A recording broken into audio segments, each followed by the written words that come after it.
Болдоогийн ирээдүй. Болдоо сургуулиа төгсөж нэгэн компанид оржээ. Тэрээр сар бүрийн цалингаас нийгмийн даатгалын шимтгэл төлнө. Энэ шимтгэл ямар ач холбогдолтой болохыг төдийлөн ойлгоогүй л юм. Түүнтэй ажилдаг ахмад хамтрагч нь хэлэхдээ "Би удахгүй өндөр насны тэтгэвртэй гарна. Миний орлого тасрахгүй. Тэтгэвэр авна. Энэ бол урт хугацааны өөртөө хийсэн хөрөнгө оруулалт юм шүү дээ" гэжээ. Болдоо анх удаа нийгмийн даатгалын шимтгэл ирээдүйн амьдралын баталгаа гэдгийг эндээс ойлгожээ. Түүний эхнэр нь ажилгүй болжээ. Нийгмийн даатгалын шимтгэл төлж байсан нь түүний гэр бүл тусалж байлаа. Болдоо "Хэрвээ би зөвхөн өнөөдрийн тухай биш, ирээдүгэн бодож нийгмийн даатгалын шимтгэлээ төлж байсан нь бидэнд том тус боллоо."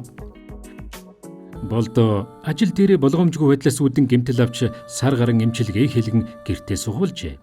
Гэтэл энэ үед хөдөлмөрийн чадвар алдсны тэтгэмж авч санхүүгийн эрсдлээс сэргийлж чадлаа. Нийгмийн даатгалын шимтгэл зөвхөн тэтгэврт гарахад хэрэг болдгүй юм байна. Амьдралын хорон мөч бүхэнд бидний санхүү, амьдралын баталгааг бий болгож байдгийг тэрээр ухаарчээ. Болдоо одоо бүх зүйлд өөрөөр ханддаг болсон. Тэрээр нийгмийн даатгалын шимтгэлийг төлөх нь зөвхөн өнөөдрийн хэрэг биш. Алстай хөрөнгө оруулалт гэдгийг баттай мэдэрчээ.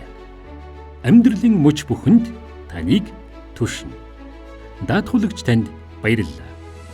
Даатгуулагч та нийгмийн даатгалын шимтгэл төлөлттэй холбоотой мэдээллийг www.portal.cg/n-daatgal.cg болон e-Mongolia системээс авах боломжтой.